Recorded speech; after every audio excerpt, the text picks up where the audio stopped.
Ça fait longtemps qu'on a déclaré l'intérêt des nous, etc. De l'infiltration là où on peut, les parkings infiltrants, etc. Mais ça fait effectivement dans notre politique.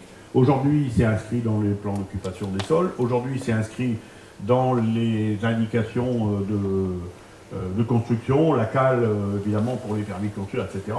Aujourd'hui, toutes les eaux de pluie sont à infiltrer à la parcelle chaque fois, enfin, sauf impossibilité dans les cas particuliers, mais c'est vraiment extrêmement rare qu'on n'y arrive pas. Alors qu'avant, moi, quand j'ai fait mon installation de maison, bah, effectivement, c'était tout à l'égout, hein, comme on le faisait à l'époque. Ce qui fait qu'en plus, comme le Sangoël est dans une cuvette, il faut repomper les eaux usées pour les envoyer sur la station qui est à deux villes à côté, quoi.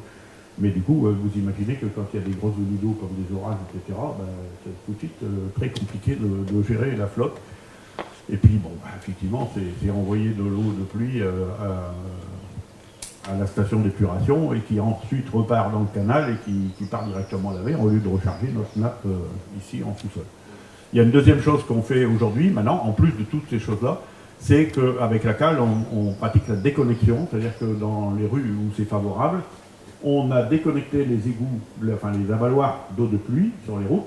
Au lieu de les renvoyer dans les égouts, comme c'était fait effectivement depuis longtemps, on repasse une canalisation et dès qu'on peut, on fait une infiltration. Donc c'est ce que vous voyez donc, dans les deux photos de gauche, hein, un aménagement. Donc il y a à côté une rue qui est en pente d'ailleurs, hein, effectivement. Donc ça nous permet aussi de résoudre des problèmes d'inondation localisés quand on a des problèmes d'orage. Et du coup, toute cette eau-là est infiltrée, d'une part dans des nous et d'autre part dans des caissons qui sont enterrés, avec une espèce de perte qui est faite à cet endroit-là. Et puis du coup, c'est Marion qui a été chargée de faire les plantations autour de ça. Voilà. Donc c'est vraiment quelque chose d'important, et c'est en même temps quelque chose qu'on a mis en place depuis très très longtemps.